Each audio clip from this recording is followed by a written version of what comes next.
Un artiste, un univers, c'est ma deuxième édition. Un artiste, un univers, avec un second artiste, c'est Pascal Fournier cette année, sachant qu'à chaque fois l'artiste choisi, c'est un travail anticipé de longue date. Ça se prend la décision du choix de l'artiste un an et demi avant l'exposition même, puisque c'est un vrai travail de partage avec l'artiste, de mise en scène dans les espaces. Voilà.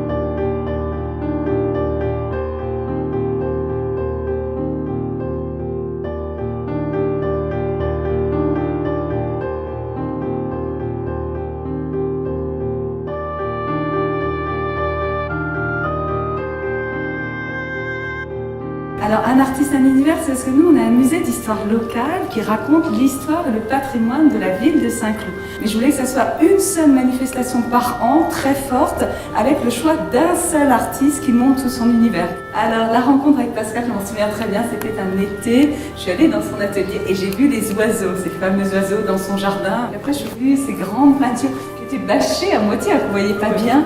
Et je me suis dit, mais là, moi, j'ai des espaces au musée pour montrer ça. Et c'est vrai que ça me passionnait, ce travail de la couleur, de la matière. Et puis après, il y a les partages, les rencontres, l'idée du jardin, l'installation, tout ça, c'est passionnant.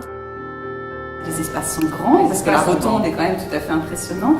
Et qu'ils soient prêts à donner du temps, à être présents, à partager. Voilà. Ça m'a beaucoup intéressée, parce que d'être là, au milieu de ces œuvres, revenir, il y a toute une réflexion, c'est très enrichissant pour moi aussi.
Maestro!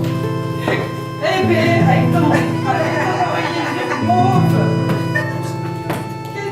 C'est adorable de nous recevoir, c'est génial! Très bien! Voilà!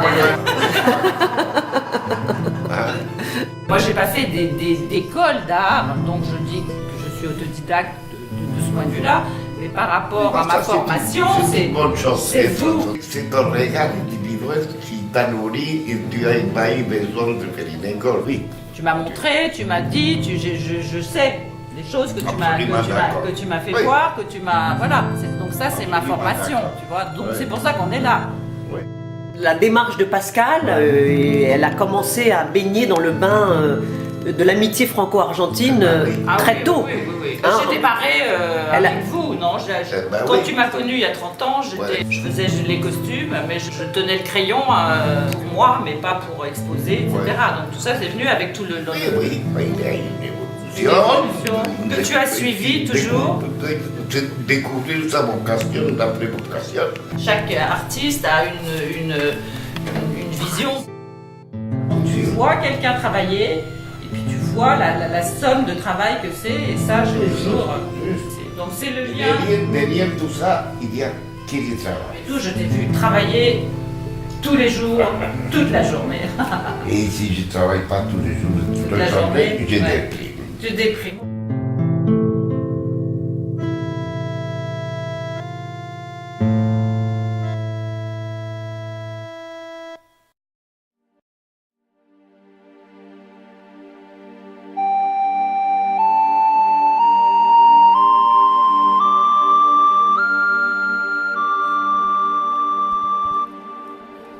Regardez devant les planètes. Alors, qu'est-ce que vous voyez là, les filles? Lucille, qu'est-ce que tu vois? Et de plusieurs couleurs. Alors là, c'est tout le travail sur les planètes, les matériaux. D'abord, j'ai la place de travailler, donc je mets toutes mes toiles par terre. Et puis, je me sers de tout ce qui me tombe sous la main, avec une énergie folle.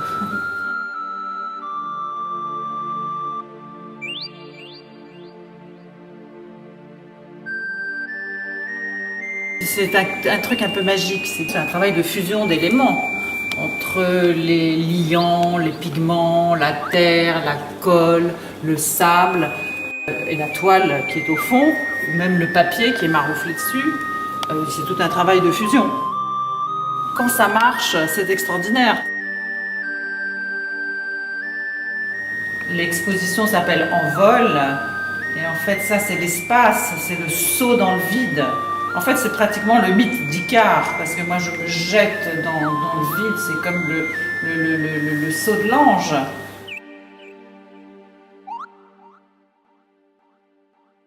On réalise les planètes de Pascal Fournier. On a vraiment choisi de cibler le très jeune public.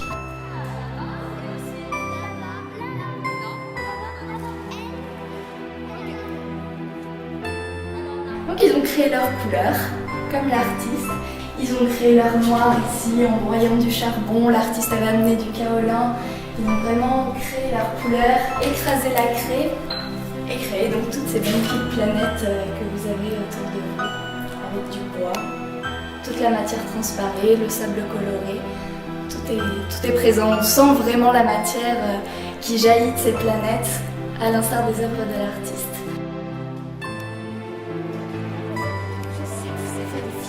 Je sais. Oui, s'il trouve pas. Mais s'il trouve pas, tu lui diras. Vas-y, en quoi ils sont faits? En quoi ils sont faits? En terre, t'as dit. C'est ça? Alors comment elle a fait?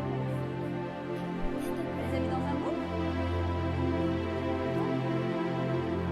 Une pièce de prière, de méditation, que je trouve très apaisante.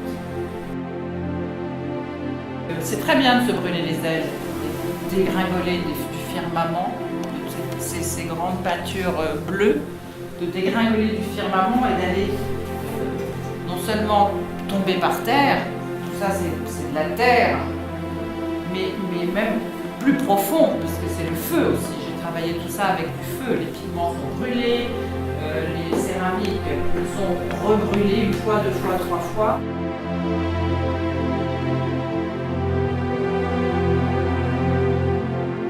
C'est le passage obligatoire, je pense. Alors, le problème, c'est d'en sortir. Il faut vraiment toucher le fond pour ressurgir et ne pas rester.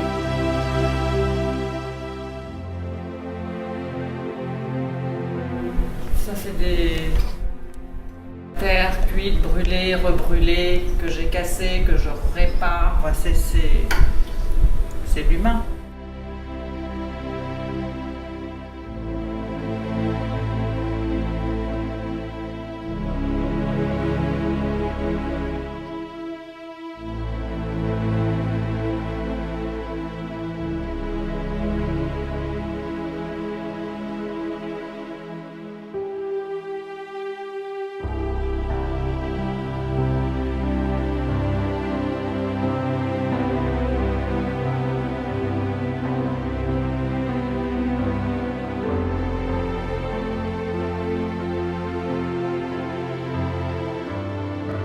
Retourner à la couleur, ça demande un effort énorme. On va s'asseoir devant le jardin.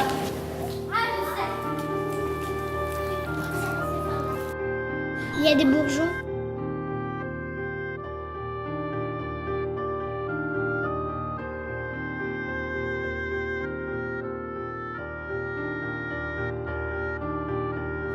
Nous étions d'accord avec Pascal de faire de pouvoir insérer, placer ces sculptures dans un milieu complètement naturel.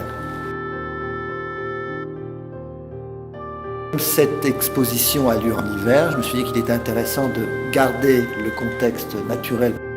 Donc j'ai voulu faire vraiment un intérieur-extérieur et donner l'impression que en fait, c'était le jardin qui se prolongeait à l'intérieur du musée.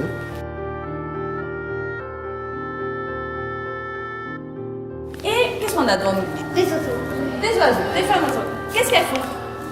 Il y a une maman et puis il n'y a que des mamans. Il y a un œuf, effectivement. Et s'il y a un œuf, alors d'où il vient cet œuf? En fait, l'œuf, il est venu, il s'est imposé. C'est-à-dire que je voyais dans le jardin, dans cet espace clos, les sculptures, les oiseaux qui parlaient entre eux, etc. Et il me manquait quelque chose. Chacun cherche son œuf, de par ce que ça peut apporter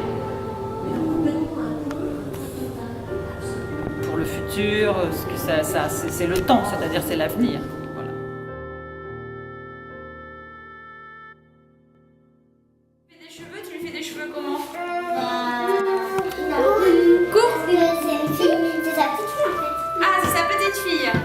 On réalise des mini-jardins, donc à l'image du mini-jardin de Pascal Fournier, où donc les enfants, là c'est tout âge de 4 à 13 ans, sculptent vraiment leur petite femme oiseau ou tout type d'oiseau, comme les oiseaux boules en est dans l'exposition, avec de l'argile, créent leur forme et racontent des histoires. Ces oiseaux discutent entre elles comme en haut dans le jardin. Ils plantent une vraie plante, décorent tout ça et racontent des histoires autour de ces oiseaux.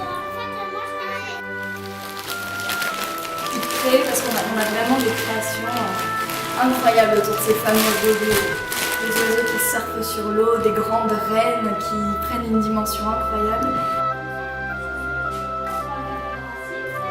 Les enfants prennent vraiment beaucoup de plaisir à créer, vous le verrez tout à l'heure en atelier, on passe beaucoup de temps devant le mini-jardin, ils inventent des histoires qui se passent autour de ces femmes oiseaux et réfléchissent déjà à ce qu'ils vont créer en atelier. Ça leur permet vraiment d'appréhender la technique de l'artiste avec la réalisation de l'argile.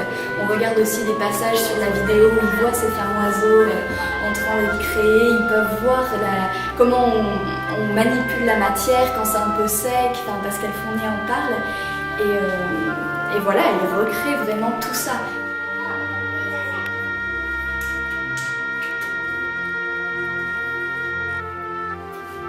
Et c'est très important qu'il y ait un atelier à la suite d'une visite parce qu'ils comprennent vraiment la démarche de l'artiste, ils participent à ses créations, à son rêve, à son univers, et ça se retransmet dans leur univers à eux. C'est un mélange des deux après qui donne naissance à de très